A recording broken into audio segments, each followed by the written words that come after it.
আসসালামু আলাইকুম রহমতুল্লাহ। সম্মানিত দর্শক শ্রোতা, আপনারা যেখান থেকেই আমাদেরকে দেখছেন সকলকে স্বাগত জানিয়ে আজকের ভিডিও শুরু করছি। আজকের ভিডিওটা বিশেষ করে যারা হজে যাচ্ছেন তাদের জন্য। হজের সময় যে সমস্ত আরবি শব্দ বাক্যগুলো জানা থাকা দরকার।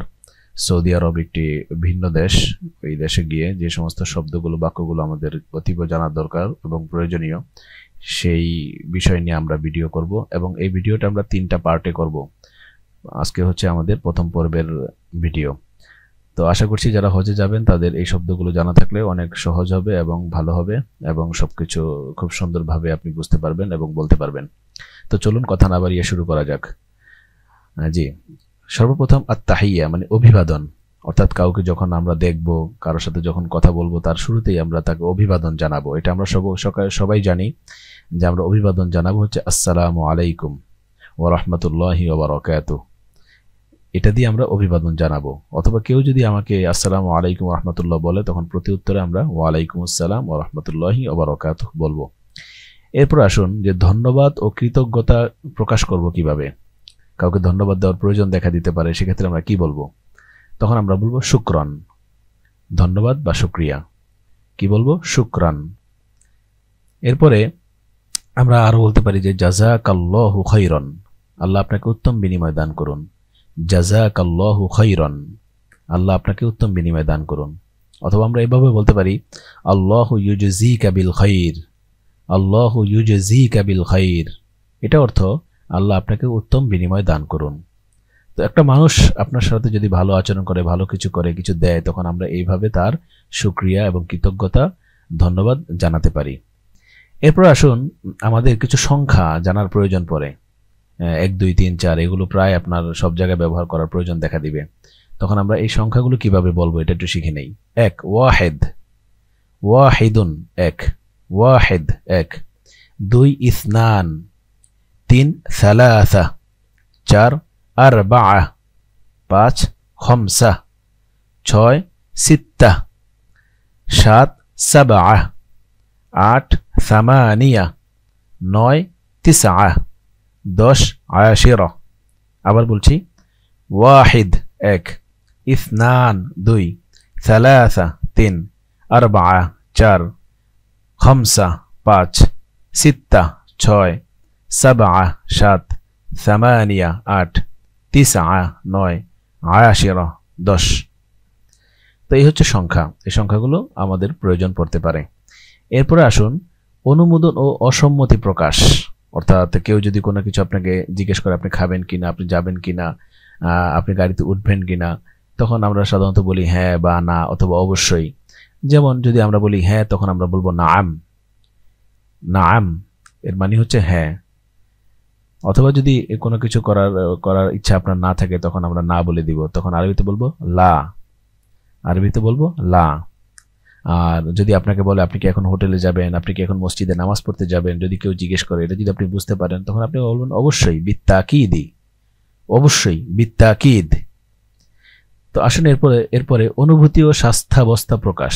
অর্থাৎ আপনার শারীরিক অবস্থা কেমন এবং আপনার অনুভূতি এখন কেমন, এটা আপনি কেউ যদি আপনাকে জিজ্ঞেস করে, তখন আপনি কি উত্তর দিবেন? যেমন আপনাকে কেউ যদি জিজ্ঞেস করে কাইফা হালুকা, আপনি কেমন আছেন, আপনার অনুভূতি কি, আপনার স্বাস্থ্য অবস্থা কেমন, তখন আপনি কি বলবেন?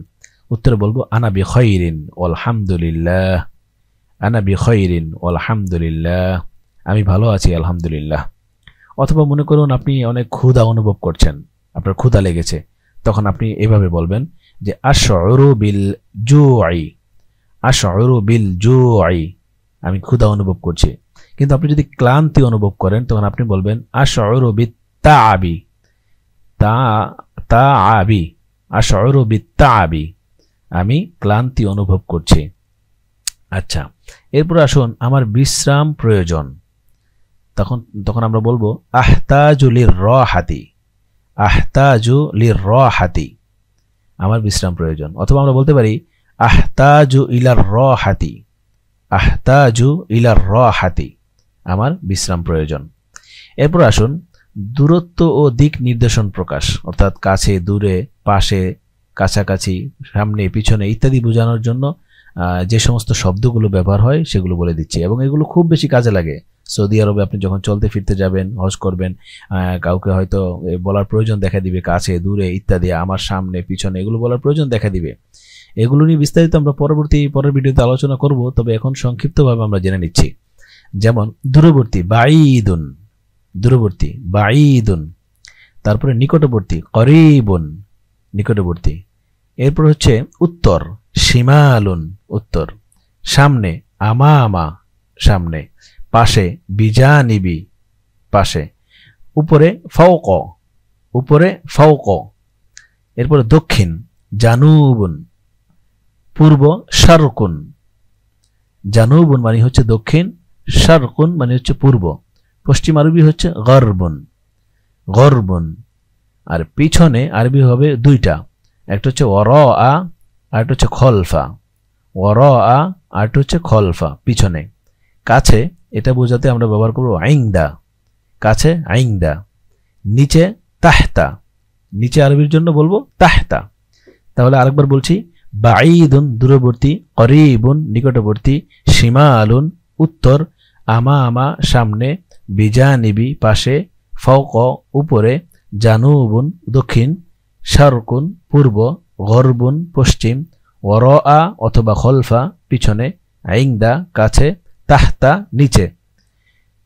এরপর আমরা আসি, এরপর হচ্ছে সময় ও তারিখ বর্ণনা করা। সময় এবং তারিখ কিভাবে বলবো। যেমন আজ আমরা বলবো আল ইয়াউমা, আজ আল ইয়াউমা। আগামীকাল গদান, আগামীকাল গদান। গতকাল আমস, গতকাল আমস। এখন আল আনা, এখন আল আনা। সকাল সবাহুন, সন্ধ্যা মাসাউন। সকাল সবাহুন, সন্ধ্যা মাসাউন। মাস শাহরুন, বছর সানাতুন। মাস শাহরুন, বছর সানাতুন। এই হচ্ছে আমাদের প্রথম ভিডিও। আশা করছি এই শব্দগুলো আপনার খুব বেশি কাজে লাগবে। এই জন্য এই শব্দগুলো আমরা খুব বারবার রিপিট করব, পড়ব, মুখস্থ করব ইনশাল্লাহ। তারপর আমরা দেখব যে সৌদি আরবে গেলে আমার অনেক ভালো লাগছে, কারণ আমি অনেক কিছু জানছি, বলতে পারছি, মানুষের কথা বুঝতে পারছি। তখন দেখবেন আপনার ভালো লাগবে। দ্বিতীয় পর্বে আরো সুন্দর সুন্দর শব্দ আসবে, বাক্য আসবে, ওগুলো আমরা শিখবো ইনশাল্লাহ। তৃতীয় পর্বে আরো সুন্দর বাক্য আসবে, সেগুলো আমরা শিখবো।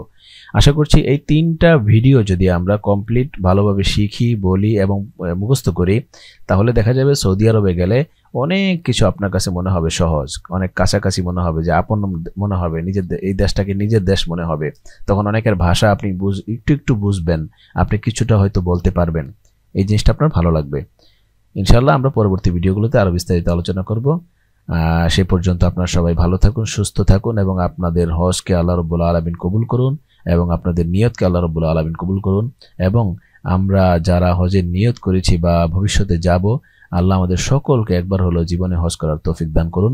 জাযাকুমুল্লাহু আহসানাল জাযা। ওয়াসসালামু আলাইকুম ওয়া রাহমাতুল্লাহি ওয়া বারাকাতুহু।